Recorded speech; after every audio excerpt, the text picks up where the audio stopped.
Pakistan is building a motorway that could genuinely change how country moves. It's called M-13, the Kharian to Rawalpindi Motorway. It's 117 kilometers long, 6 lanes wide, and its final piece of corridor that has been years in making. When it's complete, you will be able to travel from Lahore to Rawalpindi on a single, unbroken high-speed road through Sialkot and Kharian without touching the old GT road or the M2. So why does this route matter? Right now, Lahore to Rawalpindi means the M2. It works, but it has serious problem.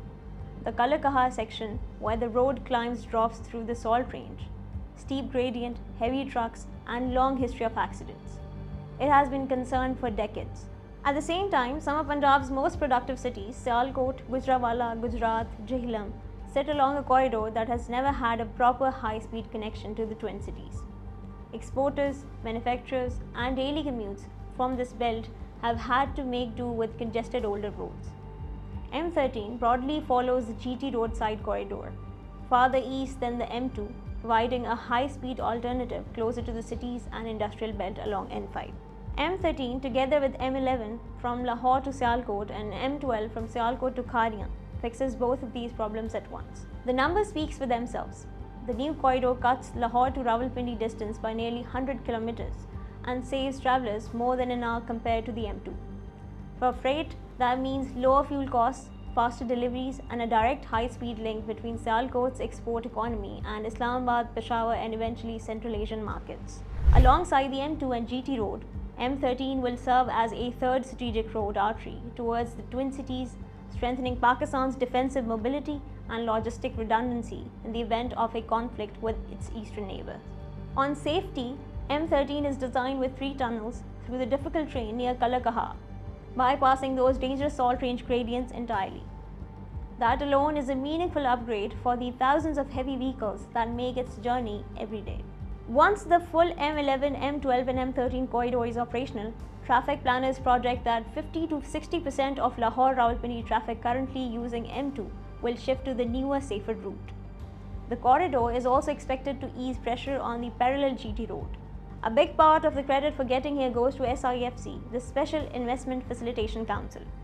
Pakistan has a long history of large infrastructure projects that stall in bureaucratic limbo, stuck between ministries, financing delays, and coordination failures.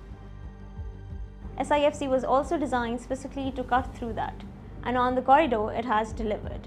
When M12, the Sialkot to Kharian section, stalled completely in October 2024, it was SIFC's intervention that got it moving again. Construction resumed in February 2026. SIFC also pushed the decision to build M13 as a 6-lane motorway from day one, rather than starting with 4 lanes and expanding later. That decision alone is projected to save the country Rs 11 billion. The project has now been awarded to FWO, the Frontier Works Organization, the institution that has built some of Pakistan's most challenging infrastructure in the most difficult conditions. FWO is expected to lead a joint venture consortium with Pakistani firms to execute the work. This is not an outsourcing arrangement. FWO would be the lead delivery entity and accountable for execution of the project.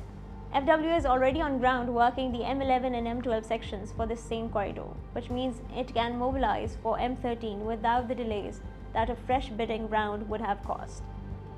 The Public-Private Partnership Authority backed this decision and will now go to the Federal Cabinet for the final approval. Now, some have raised the serious question of competitive bidding, and it is a fair one to address. Competitive bidding does improve transparency and price discovery, but it does not guarantee the road gets built on time. Pakistan's infrastructure history is full of projects that went through full open tender, local and foreign contractors alike, and still suffered years of delays because of the financing gaps, land acquisition failures, governance breakdowns, and poor project management. The real question then is not bidding versus no bidding as a matter of principle. The real question is whether FWO, with its existing presence on this corridor, its track record of delivery in difficult terrain, and the institutional backing of SIFC, offers better value, speed, and accountability than any alternative would have. On that measure, the case for this arrangement is strong. The total project cost is Rs 205 billion, with the government providing viability gap funding to support the financing structure. It is a large number and it reflects the scale of what is being built, a 6-lane tunnel-grade motorway through difficult terrain that will serve the country for decades. M13 is not a promise on paper. The pieces are in place: the institutions, the executing agency, and the political will. If this corridor is delivered, it will be one of the most consequential infrastructural projects Punjab has seen in a generation.